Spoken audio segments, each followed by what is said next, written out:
घाणीला आळा घाला आणि भारत देश स्वच्छतामय करा या पंतप्रधान नरेंद्र मोदी यांच्या संकल्पनेनुसार देशभर स्वच्छता हीच सेवा मोहीम राबविली जात आहे।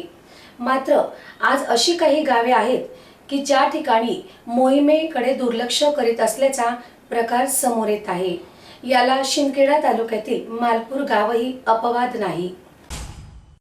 स्वच्छता हीच सेवा हे अभियान पंतप्रधान नरेंद्र मोदी यांच्या संकल्पनेतून देशभर राबविले जात आहे।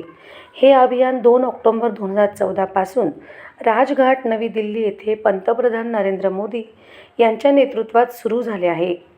या अभियानाच्या माध्यमातून घर स्वच्छ, गाव स्वच्छ, नदी नाले स्वच्छ असेल तरच देश सुंदर दिसेल। विशेष बाब म्हणजे या स्वच्छतेच्या माध्यमातून गावात पसरणाऱ्या रोगराईला देखील मोठा आळा बसेल। गावात व नदी पात्रात घाणीचे साम्राज्य होऊ नये यासाठी शासनाच्या माध्यमातून गावोगावी घंटागाड्या उपलब्ध करून देण्यात आल्या आहेत। मात्र तरीही आज काही गावांमध्ये घाणीचे साम्राज्य दिसून येते।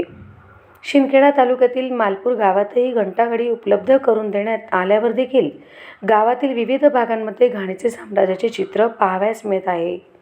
गावात वेळेवर घंटागाडी येत नसल्याच्या तक्रारी देखील ग्रामस्थांकडून केल्या जात आहेत। घाणीचे साम्राज्यामुळे गावात दुर्गंधीयुक्त वास येत असल्यामुळे नागरिकांना मोठा त्रास सहन करावा लागत आहे। घंटागाडी असल्यावर देखील ती धुळकात पडलेली दिसून येत आहे। या संदर्भात प्रशासक व ग्रामविस्तार अधिकारी यांना देखील या संदर्भाची विचारपूस करण्यात आली आहे। गावात घंटागाडी तात्काळ सुरू करण्यात यावी अशी मागणी मालपूर ग्रामस्थांतर्फे केली जात आहे। सुदाम भामरे, मालपूर प्रतिनिधी।